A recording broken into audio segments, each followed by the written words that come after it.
नमस्कार साथियों, आप सभी का स्वागत है हमारे YouTube चैनल रियल ज्ञान विद RKG में। दोस्तों, आज हम आपके समक्ष एक बहुत ही महत्वपूर्ण उपन्यास को लेकर आए हैं, जिस उपन्यास का नाम है त्याग पत्र। और यह जो उपन्यास है वह जैनेंद्र जी का उपन्यास है और बहुत ही महत्वपूर्ण उपन्यास माना जाता है, क्योंकि इनकी गिनती आधुनिक उपन्यासों में जिनमें मनोविश्लेषणवादी उपन्यास में होता है। और यह एक ऐसा पहला उपन्यास भी है जहां से मनोविश्लेषणवादी उपन्यास की शुरुआत होती है। इस कारण यह जो त्यागपत्र नामक उपन्यास है बहुत ही महत्वपूर्ण है। तो इस वीडियो में दोस्तों हम त्यागपत्र उपन्यास की तात्विक समीक्षा करेंगे उपन्यास के दृष्टिकोण से। ठीक है, तो चलिए दोस्तों, उसके पहले हम यह देख लेते हैं कि जैनेंद्र जी के उपन्यास में क्या क्या चीज़ होते हैं और इस उपन्यास में क्या क्या चीज़ें हैं जो इस उपन्यास को महत्वपूर्ण बनाती है। तो चलिए देखते हैं। तो जैनेंद्र कृत त्यागपत्र उपन्यास हिंदी के मनोविश्लेषणात्मक उपन्यासों की कोटि में एक प्रकाश स्तंभ है। सन 1937 में प्रकाशित हुए इस उपन्यास ने उस काल में विशेष प्रसिद्धि प्राप्त की और मुंशी प्रेमचंद के सामाजिक उपन्यासों के प्रवाह को इन्होंने नूतन मोड़ दिया। अर्थात उस समय मुंशी प्रेमचंद जी का जो उपन्यास गोदान 1935 में प्रकाशित हुआ था, तो मुंशी प्रेमचंद जी का यथार्थवादी उपन्यास का लहर चल रहा था। तो उस समय जैनेंद्र का उपन्यास एक नए सोपानों को लेकर आया, जिसमें यह यथार्थवादी होने के साथ साथ मनोविश्लेषणात्मक था। तो नया मोड़ दिया, इसी कारण यहाँ पे बोला जा रहा है जैनेंद्र की उपन्यास कला का श्री गणेश यद्यपि प्रेमचंद काल के ही उत्तरवर्ती भाग में हुआ था, फिर भी उपन्यास क्षेत्र में जैनेंद्र ने एक नवीन औपन्यासिक कला के साथ पदार्पण किया। जैनेंद्र के उपन्यास एक विशेष थीम को लेकर चलते हैं और यह थीम विवाहेतर संबंध, वैवाहिक समस्याएं और स्त्री स्वातंत्र्य के संदर्भ से विकसित हुई है। जैनेंद्र से ही मानव मन की गहराइयों में जाकर विश्लेषण करने की पद्धति हिंदी साहित्य में शुरू हुई और इस तरह से आप साहित्य में मनोविज्ञान का प्रवेश कराने वाले पहले कथाकार हैं। तो मनोविज्ञान का प्रवेश कराने वाले साहित्य में प्रथम कलाकार हैं जैनेंद्र। तो इस इकाई में हम त्यागपत्र उपन्यास की समीक्षा उपन्यास के तत्वों के आधार पर करेंगे। तो चलिए दोस्तों देख लेते हैं त्यागपत्र का आलोचनात्मक संदर्भ। मुंशी प्रेमचंद जी के जो उपन्यास का जो वर्ण विषय है वह समाज में परिव्याप्त नाना प्रकार की समस्याएं रही है। जबकि जैनेंद्र के उपन्यास की बात करें तो जैनेंद्र ने समाज के स्थान पर व्यक्ति को या कहिए समष्टि के स्थान पर व्यष्टि को महत्व प्रदान किया। इस व्यष्टि या व्यक्ति में से भी जैनेंद्र का झुकाव नारियों की ओर ज़्यादा रहा है और उनके प्रायः सभी उपन्यास नारी प्रधान ही हैं। तो इन नारियों को भी उन्होंने जटिल पृष्ठभूमि के साथ प्रस्तुत किया है। इनके नारी पात्रों के जीवन में ऐसे उतार चढ़ाव चित्रित किए गए हैं कि इन नारियों के चरित्र एक अबूझ पहेली जैसी बन गई है। सुप्रसिद्ध बंगला उपन्यासकार शरद चंद्र की उपन्यास कला पर सामान्यतः यह आक्षेप किया जाता है कि उन्होंने पतित नारियों का जो महिमान्वित अंकन करके एक प्रकार से सामाजिक रीति नीति और परंपराओं मर्यादाओं के विरुद्ध कार्य किया है। उसी तरह हिंदी साहित्य में यही आक्षेप जैनेन्द्र के प्रति किया जा सकता है, क्योंकि जैनेन्द्र ने त्यागपत्र में मृणाल का चरित्रांकन जिस रूप में किया है वह अविश्वसनीय तो है ही, लेकिन मृणाल का आचरण भी अनेक अवसरों पर अबूझ पहेली सा प्रतीत होता है। अब दोस्तों इसको हम देखेंगे तब आपको समझ आएगा। यह सत्य है कि फ्रायडवाद की मान्यताओं के कारण, फ्रायडवाद दोस्तों मनोविश्लेषणवाद के जनक फ्रायड हैं, तो मनोविश्लेषणवाद को फ्रायडवाद भी कहा जाता है। तो फ्रायडवाद की मान्यताओं के कारण नर नारियों के आचरण प्रच्छन्न प्रकट काम भावना से अनुप्रेरित रहते हैं, किंतु त्यागपत्र उपन्यास की बात करें तो इसकी जो नायिका मृणाल है, इसके चरित्र की व्याख्या फ्रायडी मान्यताओं के परिपार्श्व में भली प्रकार से नहीं हो पाता। आगे हम औपन्यासिक कला की दृष्टि से त्यागपत्र की सफलता असफलता पर विचार करेंगे। विद्वानों ने उपन्यास के 6 तत्व स्वीकार किए हैं दोस्तों: कथावस्तु, पात्र और उनका चरित्र चित्रण, देश काल, वातावरण, योजना, कथोपकथन, भाषा शैली और उद्देश्य अथवा संदेश। तो उपन्यास के 6 तत्व होते हैं: कथावस्तु, पात्र और चरित्र चित्रण, देश काल वातावरण, कथोपकथन, भाषा शैली और उद्देश्य या जिसको संदेश कहा जाता है। तो आगे हम एक एक करके इन तत्वों की कसौटी पर हमारे इस उपन्यास त्यागपत्र की सफलता असफलता की परख करेंगे। चलिए उसके पहले हम इस उपन्यास के कथा वस्तु को जान लेते हैं कि आखिर इस उपन्यास का कथा वस्तु क्या है, स्टोरी क्या है। इसको सारांश में हम देख लेते हैं। तो त्यागपत्र की कथा वस्तु बहुत ही संक्षिप्त है दोस्तों। यह एक लघु उपन्यास है, त्यागपत्र उपन्यास। जिस तरह से प्रेमचंद जी का उपन्यास बृहद है, जैसे गोदान की बात करें, लेकिन यह जो त्यागपत्र उपन्यास है लघु उपन्यास है और इसका विकास पूर्व दीप्ति अर्थात फ्लैशबैक शैली के माध्यम से किया गया है। जैसा कि आपने चंद्रधर शर्मा गुलेरी जी की कहानी उसने कहा था, इसमें पूर्व दीप्ति शैली देखी है, उसी प्रकार से त्यागपत्र की कथा वस्तु भी इसी प्रकार से संगुम्फित है। तो उपन्यास का प्रमुख पात्र है प्रमोद और प्रमोद का नाम है एम दयाल। तो ये दोनों नाम हैं यहाँ पे। तो एम दयाल जो है एक जज हैं और अपने पद से इस्तीफा देते हुए उन कारणों का पुनरावलोकन करता है जिसके कारण उसे अपनी बुआ के नारकी जीवन पर पश्चाताप होता है और वह तदर्थ स्वयं को भी अपराधी सा मानते हुए अपने जज के पद से त्यागपत्र दे देता है। तो त्यागपत्र देने के कारण ही इस उपन्यास का नाम पड़ गया है त्यागपत्र।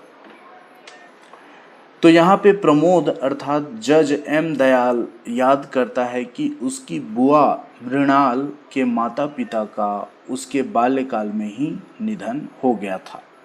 अर्थात जो प्रमोद है उनके दादा दादी का बचपन में ही निधन हो गया था, जब यह जो मृणाल है वह बचपन की अवस्था में थी।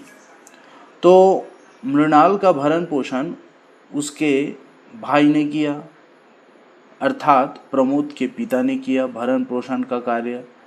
तो प्रमोद की माता और पिता ने देखरेख किया उनका।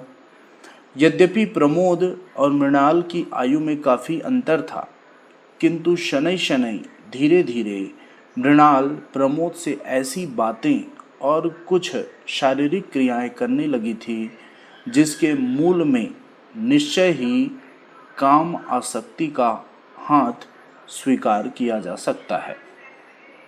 इसी क्रम में मृणाल अपनी सहेली शीला के भाई के प्रति आकर्षित हो उठी थी और किसी न किसी बहाने शीला के घर जाती रहती थी। शीघ्र ही उसके इस आकर्षण का रहस्य उद्घाटन हो गया था और उसको प्रमोद की माता ने बेतों से खूब पीटा था और मृणाल की पढ़ाई स्थगित करवा दी थी। तदनंतर उसका शीघ्र ही विवाह कर देने की चेष्टा की गई और इस क्रम में उसका विवाह एक अधेड़ उम्र के एक दुहाजू अर्थात जिसकी शादी पहले हो चुकी है, छत्तीसगढ़ में उसको दुजहा कहा जाता है, ठीक है, तो एक दुहाजू व्यक्ति के साथ कर दिया गया। तो मृणाल ने अपने पति को किसी सच्ची पतिव्रता स्त्री की भांति अपने साथ जो गुजरा हुआ भूतकाल है उसको वह बता देती है कि उसका शीला के भाई के प्रति अनुराग था और इस बात को सुनकर उसके जो पति हैं उसने उसका परित्याग कर दिया। मायके में माता पिता न होने तथा भाई भावज का अर्थ यहाँ पे भाभी है, तो भाई भावज द्वारा दुत्कारे जाने की आशंका से मृणाल लौटकर अपने मायके नहीं आई और एक कोयला बेचने वाले व्यक्ति के आश्रय में रहने लगी। वह कोयले वाला उसके रूप पर आसक्त था, लेकिन विवाहित व्यक्ति था, अतः वह गर्भवती मृणाल को शीघ्र ही उसके हाल पर छोड़ गया।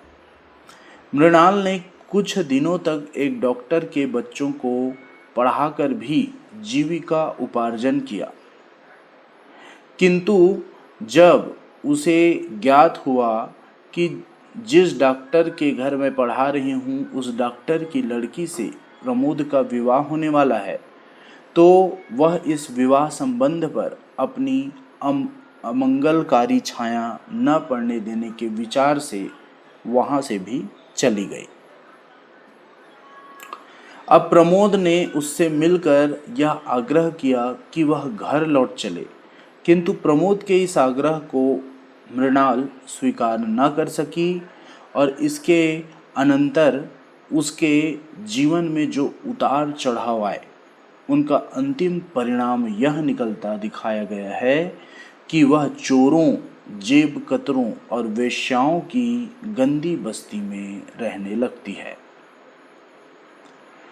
फिर प्रमोद जो है मृणाल से जाकर मिलता भी है, किंतु उस स्थान को मृणाल सच्ची मनुष्यता का सूचक बताकर, जहाँ व्यक्ति बाहर भीतर से एक जैसा होता है, ऐसा कहकर उस जगह को वह नहीं छोड़ती है।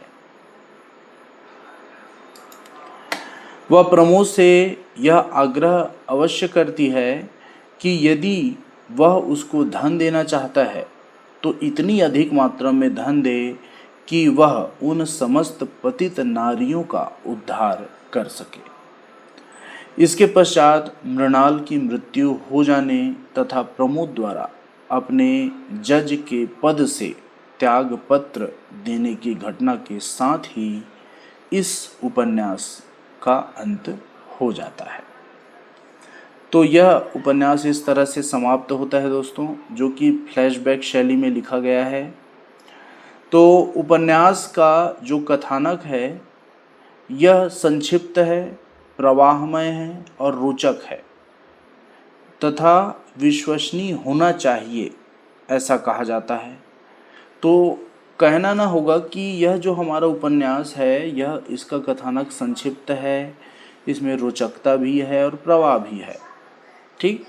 लेकिन जहाँ तक विश्वसनीयता का संबंध होता है, उपन्यास की अनेक घटनाएं विश्वसनीय प्रतीत नहीं होती है, अर्थात विश्वास करने योग्य घटनाएं नहीं होती है।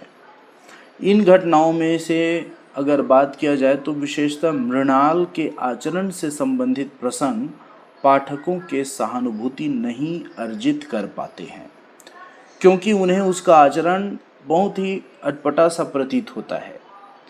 जैसा कि कहा जा चुका है कि आलोच्य उपन्यास में पूर्व दीप्ति शैली अर्थात फ्लैशबैक टेक्निक का सफलतापूर्वक आश्रय लिया गया है और कथा का विकास प्रमोद के द्वारा अपने जीवन की घटनाओं के पुनर्अवलोकन के माध्यम से कराया गया है।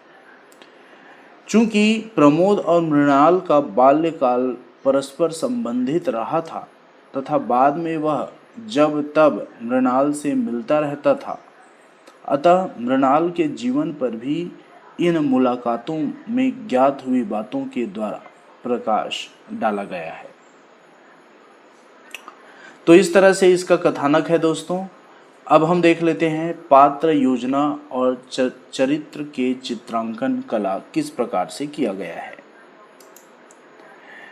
तो पात्र योजना एवं पात्रों की चरित्रांकन कला की दृष्टि से आलोच्य उपन्यास पर दृष्टिपात करने पर यह ज्ञात होता है कि इसमें मात्र दो ही मुख्य पात्र हैं। पहला तो मृणाल है और दूसरा है प्रमोद है। अन्य पात्रों में मृणाल की सहेली शीला, शीला का भाई, मृणाल का दुहाजूपति तथा कोयले वाला उल्लेखनीय है, किंतु इन गौण पात्रों की योजना मुख्यतः कथानक को गति प्रदान करने की दृष्टि से ही की गई है।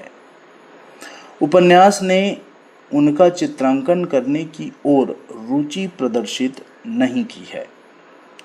मनोविश्लेषणात्मक उपन्यास में सामान्यतः पात्रों की संख्या कम ही होनी चाहिए, क्योंकि कम होने से उपन्यासकार उनका चरित्र चित्रण अधिक अच्छे से कर पाएगा, अर्थात उनका चरित्र चित्रण करने का अधिक अवसर उसे प्राप्त हो सकेगा। इस दृष्टि से जैनेन्द्र ने त्यागपत्र में मात्र दो ही पात्रों को प्रमुखता देकर उचित ही कदम उठाया है।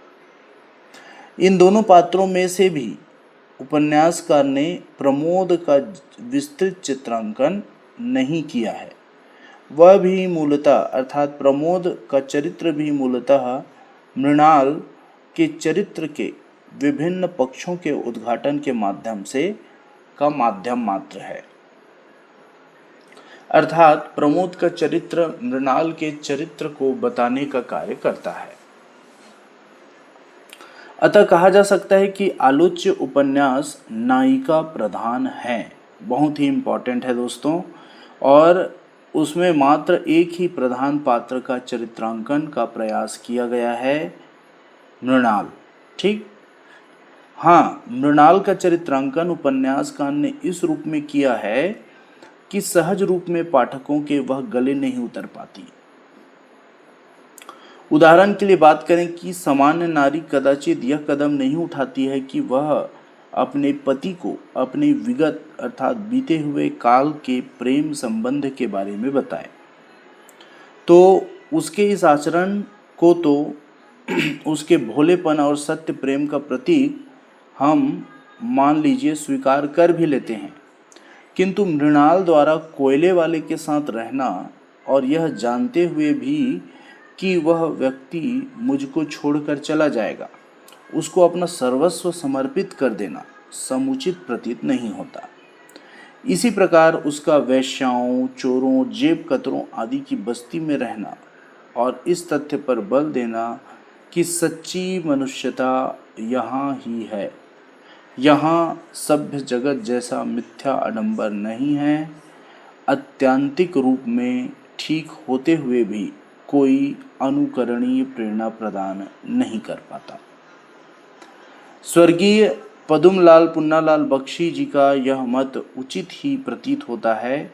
उन्होंने कहा है कि जैनेन्द्र की मृणाल पहेली बन गई है, क्योंकि उन्होंने उसके अंतर्गत के भाव सौंदर्य को परिस्फुट नहीं किया।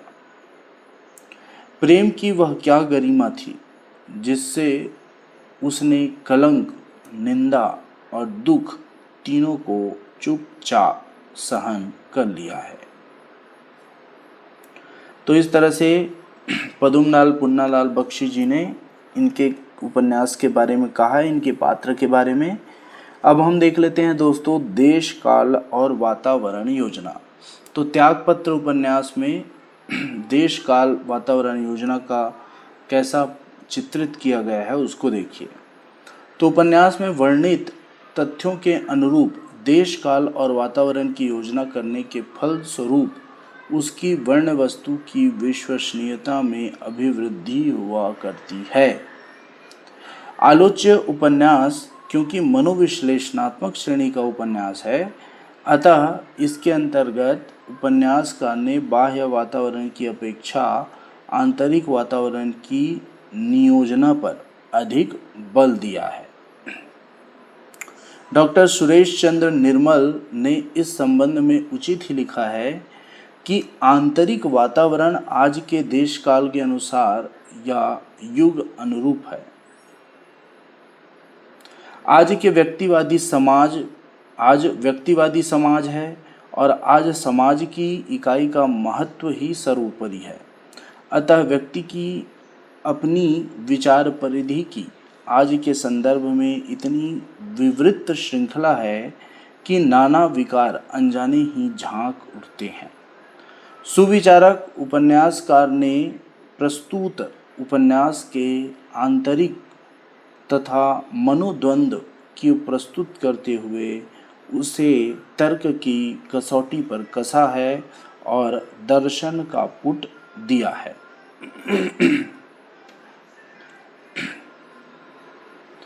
तो यहाँ पे कहा गया है कि मन में एक गांठ सी पड़ जाती थी, वह न खुलती थी न घुलती थी, बल्कि कुछ करो तो वह उलझती और कसती ही जाती थी।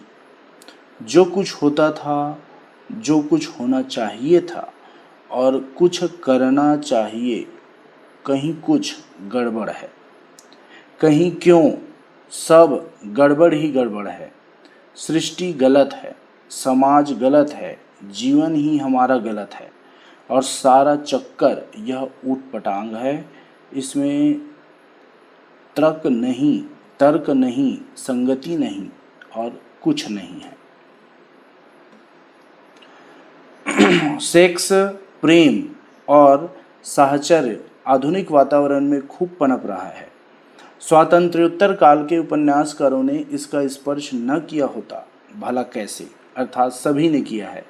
तो जैनेन्द्र जी ने भी इसकी बड़ी अनूठी व्याख्या की है कि नर नारी द्वैत कैसे निर्मित हुआ। वे कहते हैं कि समग्र में अहम चेतनाओं के पृथक होते ही उनमें पर के सानिध्य की चाह उत्पन्न हुई और इस चाह के दो रूप हो गए। एक ने चाहा कि वह मुझमें हो और वह अहम स्त्रीत्व प्रधान हो गया, और दूसरे ने चाहा कि मैं उसमें हूँ और यह जो अहम है यह पुरुष युक्त हुआ। तो इस प्रकार के एक ही अहम के दो रूप या अर्धनारीश्वर की पौराणिक कल्पना लेकर वे चले हैं। परंपरावादी पारिवारिक बंधनों को तोड़कर उनकी लेखनी ने गति प्रवाहित की है। जैसे प्रमोद अपनी बुआ में अनुरक्त है और वह बुआ भी प्रच्छन्न वासनाओं से ढकी है। समाज में जाने कितने प्रमोद और मृणाल इस अनुरक्त पिपाशा के शिकार होते जाते हैं, और यही जैनेन्द्र का मनोविश्लेषण बाह्य जगत की ओर झांकने की चेष्टा कर रहा है। तो संक्षेप में कहा जा सकता है दोस्तों कि देश काल और वातावरण योजना की दृष्टि से आलोच्य उपन्यास सफल है। तो इस तरह से हमने इसके पहले पार्ट को देखा। अब सेकंड पार्ट में हम इसके अन्य जो उपन्यासिक दृष्टि से जो तत्व बच गए हैं उनकी समीक्षा करेंगे। तो आज के लिए इतना ही। धन्यवाद।